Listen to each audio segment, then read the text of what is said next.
quiet village where the river whispered to the trees and the soil remembered every footstep, a boy was born who would one day teach us how to see, not with our eyes, but with the weight of our conscience.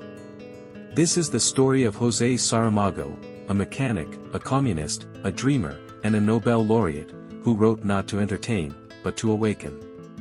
A man who asked the hardest questions and dared to leave them unanswered.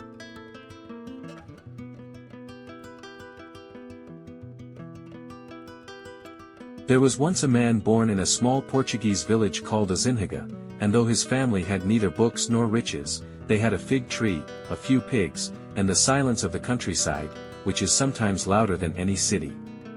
This boy, José, would one day write about blindness, death, and the gospel, and by doing so, see clearer than most men who claimed to have vision.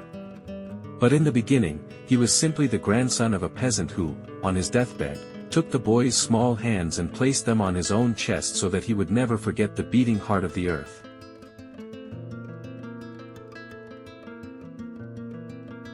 José Saramago was born in 1922, and though the world was preparing for war and Europe was a cauldron of ideology and ruin, he was busy being poor, intelligent, and curious. His parents moved to Lisbon when he was just 2, and they found work and hardship in equal measure. He could not afford books, but he found them in libraries, the way a thirsty man finds rivers, slowly, hungrily, and with reverence. He studied mechanics, not literature. He worked as a car mechanic, a civil servant, a translator, a journalist. He was, for much of his early life, a man walking alongside literature rather than inside it.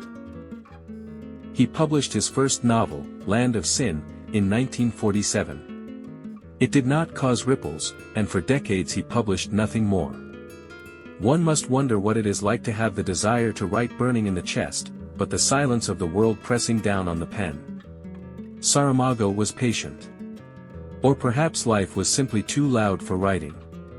He joined the Portuguese Communist Party in 1969, not because he was a revolutionary in the Che Guevara mold, but because he believed in justice, fairness, and the stubborn dignity of workers. He believed that the world could be otherwise. This belief would never leave him. Then, something happened.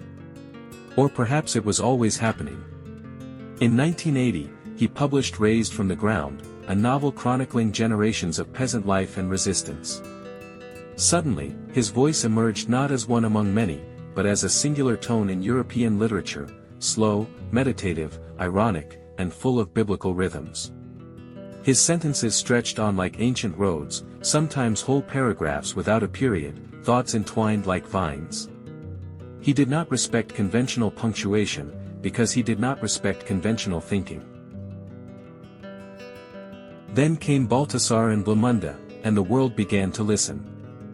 Then the year of the death of Ricardo Reis, and then the Gospel according to Jesus Christ, a novel so audacious that it reimagined the life of Christ with more humanity than any church dared to.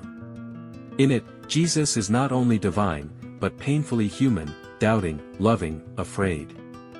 The Portuguese government blocked the book from competing for a European Literary Prize, citing religious offense. Saramago responded not with rage, but with exile. He moved to the island of Lanzarote, and there, with the ocean in his ears and solitude in his soul, he wrote Blindness. Blindness was not about blindness. It was about society.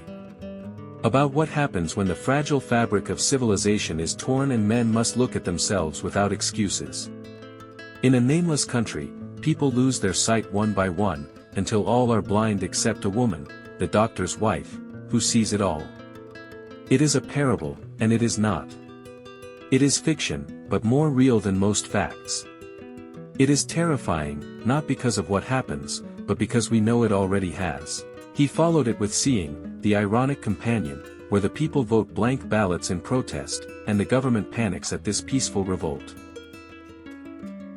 In 1998, at the age of 76, José Saramago was awarded the Nobel Prize in Literature. The committee praised his parables sustained by imagination, compassion, and irony, and the world, finally, placed his name where it belonged, among the greats. Yet Saramago did not care for prizes. He cared for truth, for ethics, for the possibility that the world might be better if only we could see each other clearly, speak without lies, and live without fear. He continued to write into his 80s, Death with Interruptions, Where Death Goes on Strike, The Elephant's Journey, based on a true story of a 16th-century elephant that walked across Europe, and Cain, which returned once more to the scriptures, turning the first murderer into a witness of God's cruelty and man's absurdity. Always, his novels were full of questions. Never easy answers. José Saramago died in 2010, but like all those who see deeper than others, he remains among us. In his words. In the questions he dared to ask. In the quiet rage of his sentences. He wrote not to entertain, but to awaken. He asked, what if God is not who you think he is? What if society breaks and you must build it again, blind and afraid? What if love is a rebellion? What if death is not the end? He was a communist without dogma, an atheist with faith in man, a writer who spoke slowly because he wanted you to hear every word. And so, if you walk by a library, or a small fig tree, or hear the voice of someone who dares to speak without fear, maybe that's Saramago, still watching, still writing, still believing that literature, like truth, may not save the world, but it can at least teach us to see it. José Saramago is gone, and yet, not gone at all. His words remain, circling us like quiet truths we dare not ignore. He showed us that literature can be resistance, silence can be rebellion, and blindness can be a form of seeing. So the next time you open a book, or question a rule, or wonder why things are the way they are, remember the man who made a life out of asking. And if you found meaning in this story, don't forget to like, share, and subscribe, because truth, like stories, must be passed on.